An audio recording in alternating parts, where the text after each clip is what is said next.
السلام عليكم ورحمة الله تعالى وبركاته. أهلا بكم بقناتي فرح إنيفير. في هذا الفيديو سوف نتكلم دائما عن وضعية فيروس كورونا ببلجيكا، فأهلا بكم دائما بقناتي فرح إنيفير. وبحسب أحدث تقرير صادر عن سينسانو المعهد الملكي للصحة العامة اليوم الاثنين 12 من شهر أكتوبر، في الفترة ما بين 2 والثامن من شهر أكتوبر كان هناك ما معدله 4145 إصابة جديدة بفيروس كورونا يوميا، بزيادة نسبتها 89% عن فترة الأيام السبعة السابقة. وفي الفترة ما بين 5 و11 أكتوبر استمرت حالات دخول المستشفى في الزيادة بمتوسط 125 حالة دخول يومية، بزيادة قدرها 67.5%. ويوجد الآن 1329 مريضا بكوفيد-19 في المستشفيات البلجيكية، من بينهم 243 في العناية المركزة. وفي الفترة ما بين 2 والثامن أكتوبر قتل الفيروس أكثر من 16 شخصا، بزيادة قدرها 6.7% في المتوسط يوميا.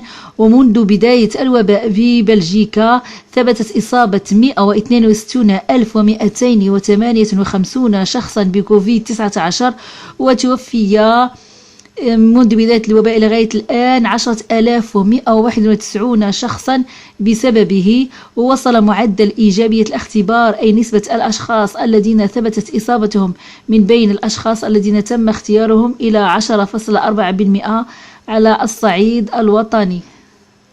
وأصر فان لاتم على القول: إذا استمرت الزيادة كما هي فقد نرى 10,000 حالة جديدة يوميا بحلول نهاية هذا الأسبوع. هذه الزيادة في جميع الفئات العمرية. لا يزال الأشخاص الذين تتراوح أعمارهم ما بين 20 و29 عاما هم الأكثر عددا، لكننا نتحرك تدريجيا نحو كبار السن. وأضاف: لدينا حاليا مضاعفة الحالات في الفئة العمرية ما بين 30 إلى غاية 70 عاما مقارنة بالأسبوع الماضي. هذا ما نراه بالتفصيل بهذا الفيديو حتى نرى اللقاء الصحفي الذي أقامه مركز الأزمات، وهذا الفيديو ناطق باللغة الفرنسية. Passons maintenant aux chiffres du jour dévoilés par le centre de crise. Hier, 5327 tests positifs ont été comptabilisés. Entre le 2 et le 8 octobre, la moyenne est de 4145 contaminations par jour, 125 admissions à l'hôpital et 16 décès quotidiens. Des chiffres qui augmentent de plus en plus rapidement, et c'est ce qui inquiète Yves Van Latem, le porte-parole interfédéral du centre de crise. Mercredi 7, donc au milieu de la semaine passée, on a atteint 6505 nouveaux cas diagnostiqués.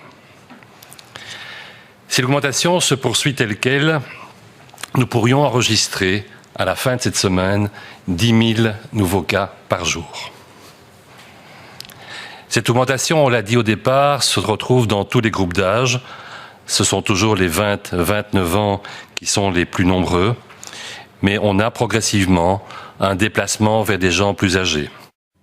Et on va faire le point tout de suite avec Johan Montet qui nous a rejoint en plateau. Bonjour Johan. Alors Yves Van Latem parle d'indicateurs qui augmentent de façon alarmante. En juillet, il parlait de vaguelettes. Aujourd'hui, c'est bien plus sérieux. Mais oui, j'ai cette image. En fait, les chiffres de contamination, ça grimpe en ascenseur. Mais pour que ça redescende en escalier. Donc vraiment petit à petit. Ce qui les inquiète le plus, en fait, c'est la vitesse de doublement des contaminations et des hospitalisations qui augmentent de plus en plus. En fait, maintenant, on voit que le nombre de contaminations double tous les 8 jours. Et il y a une limite absolue vraiment dans laquelle on ne veut pas tomber. C'est un doublement tous les 3 jours.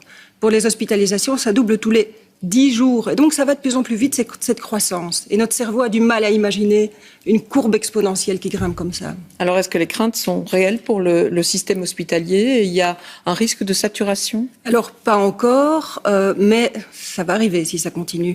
Aujourd'hui, on est à 13% des lits en unité de soins intensifs qui sont occupés par des patients Covid. Mais ils ont calculé, en fait, les épidémiologistes ont fait un modèle pour voir qu'en novembre, si ça continue comme ça, on va avoir 1000 patients en soins intensifs. Pour vous donner un point de repère, quand on était en mars, là, dans la première vague, c'était un maximum, il y a eu 1260. Donc 1000 patients, c'est vers quoi on va en novembre. Or, on considère en fait qu'un maximum de 2000 lits en soins intensifs, c'est possible, mais il faudrait encore qu'on en ajoute des lits. أنهت شرطة العاصمة بروكسل إكسال مساء الأحد في نيدر أوفر هيمبيك حفلة شارك فيها نحو 200 شخص. لا أحد يحترم القواعد.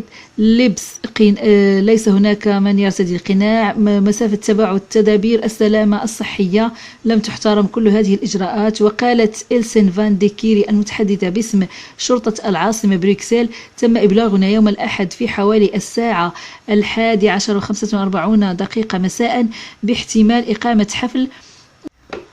وأضافت: عندما وصلت فرقنا إلى هناك اتضح أن حوالي 100 شخص كانوا موجودين، نصفهم لا يرتدي قناع للفم أو لم يتم احترام مسافة التباعد 1.5 متر بين الآخرين. وتابعت السيدة فان ديكيري: عادة ما يسمح لهذه المنشأة بالبقاء مفتوحة حتى الساعة 1 صباحا، لكن فرقنا تأكدت من أنه لا يتم تقديم وجبات هناك. من الواضح أنه ليس مطعما. وبسبب ما سببه فيروس كورونا من أزمات اقتصادية واجتماعية، فقد أصبحت مراكز لو سي بي اس يعني مراكز العمل الاجتماعي العامة ببلجيكا قلقة، لأنها أصبحت تجد أن عديد من الأشخاص أصبحوا يطلبون المساعدة من هذه المراكز الاجتماعية، سواء على المستوى الاقتصادي وكذلك على المستوى الغذاء، لأن مجموعة من الأشخاص دخلوا فيما يسمى بالبطالة المؤقتة، ولأن مجموعة من الأشخاص كانوا يشتغلون دوام جزئي يعني ان طون بارسيال، هم أيضا عند دخولهم إلى البطالة المؤقتة يعني الشوماج تومبوغير أصبح مرتبهم جد ضئيل، مما أصبح يدفعهم إلى الذهاب إلى السي بي اس يعني مراكز المساعدة الاجتماعية بلجيكا لمساعدتهم لمواجهة هذه الأزمة التي أحدثها فيروس كورونا، سواء على المستوى الاقتصادي وكذلك أصبح أيضا هناك أزمة اجتماعية. وهذه المراكز أصبحت تتخوف بأن لا تستطيع تلبية جميع الطلبات، لذلك أصبحت تطلب من المستوى الفيدرالي الحكومة الفيدرالية وكذلك على مستوى البلديات إعطاء مساعدات لهذه المراكز حتى تواجه الطلبات التي تكثر يوما بعد يوم. هذا ما نراه بالتفصيل بهذا الفيديو. Tire la sonnette d'alarme malgré les mesures prises par le gouvernement comme le chômage temporaire. Les demandes d'aide affluent et les restaurants sociaux, par exemple, sont pris d'assaut. Or, les CPS sont déjà dans le rouge. Ils se demandent comment ils vont pouvoir répondre à l'urgence sociale dans les prochains mois. Sophie Mergen. Bonjour. Bonjour. Ils ont chacun des histoires et des parcours différents. La précarité comme point commun. Dans ce restaurant social, certains sont au CPAS, d'autres à la rue, exclus de tout système. S'ils étaient déjà au bord du gouffre, la crise sanitaire les a plongés dedans. C'est extrêmement grave. Pour trouver une formation ou du boulot, c'est très difficile. Je vois qu'un cul-de-sac. Romain et sa compagne attendent des aides du CPAS qui n'arrivent pas. Ça me ronge de l'intérieur. Ça me donne des mauvaises idées. J'ai envie d'en finir. Parce que je peux rien faire. Je sais pas l'aider, je sais pas aider les gens qui sont autour de moi. Ça me fait du mal que eux ils m'aident et que moi je sais rien faire. Depuis le début de la crise sanitaire, les demandes d'aide alimentaire explosent. Bon week-end. Également. Bon courage. Ici, c'est tout un nouveau public qui afflue de jour en jour. Il y a les habitués et puis il y a ceux qui arrivent, qui avaient peut-être une situation auparavant, que ce soit au travail ou autre, qui arrivaient à s'en sortir, mais la crise a fait qu'on n'a pas d'autre solution. Et c'est là que les gens commencent à venir. Face à l'ampleur de cette crise, les CPAS s'apprêtent à être sursollicités. D'ici 2022, ils prévoient une hausse d'au moins 15% des demandes de revenus d'intégration sociale. À Herstal ou Mons, cette hausse est déjà palpable, mais partout, les comptes sont dans le rouge. Au CPAS de Tournai, on prévoit un déficit de 4 millions pour l'année prochaine. La situation est plus qu'inquiétante. Elle est catastrophique. On est totalement sous-financé. On doit de plus en plus investir et dépenser et on n'a rien en retour. Pas un subside en retour pérenne. Nous sommes au bord du gouffre. Avant la crise déjà, nous avons dit que nous étions en état de faillite virtuelle. Nous avons absolument besoin d'être soutenus et d'obtenir les moyens correspondants à la charge de travail, à la détresse de la population qui est réelle et qui va s'amplifier dans les prochains mois et dans les prochaines années. Pour les CPAS, c'est une crise dans la crise. Le subside Covid-19 versé cet été leur permet d'un peu respirer, mais ils lancent une demande d'aide structurelle au nouveau gouvernement.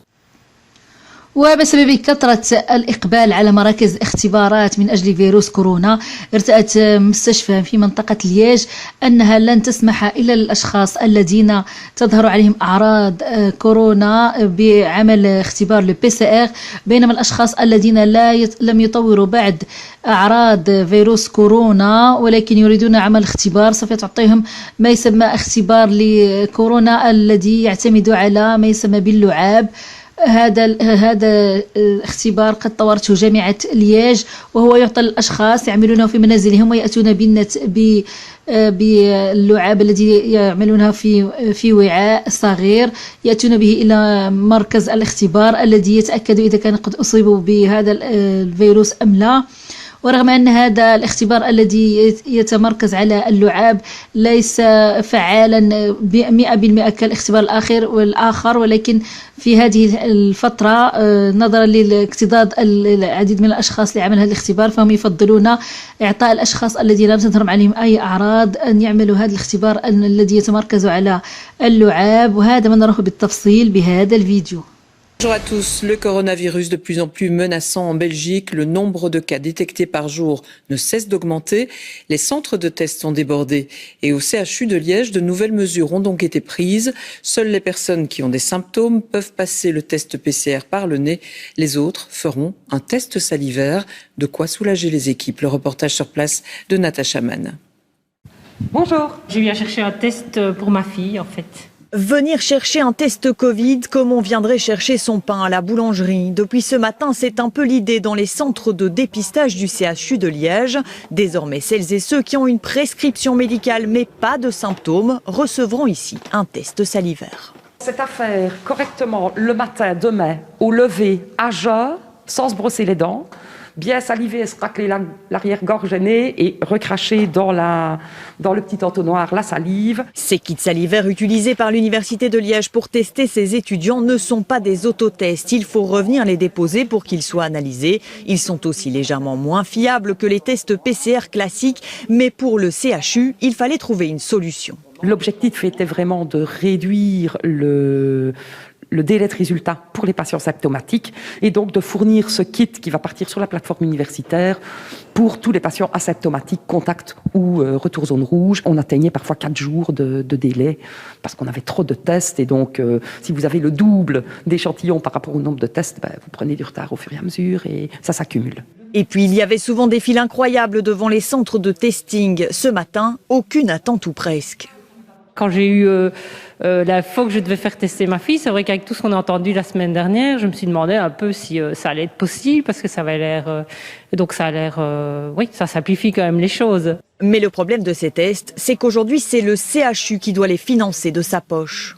Ils sont reconnus par Sciensano, mais ils ne sont pas remboursés par l'INAMI.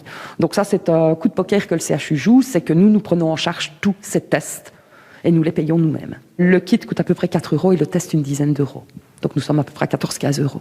Le CHU de Liège veut montrer au fédéral que cette solution fonctionne et les choses pourraient d'ailleurs bientôt bouger. Les experts du Risk Assessment Group qui conseillent les politiques discutent en ce moment de la possibilité d'étendre ces tests à une plus large population. وفي نهاية الفيديو أتمنى لكم الصحة والعافية وإلى اللقاء في فيديو جديد وأهلا بكم دائما بقناتي فرح إونيفير.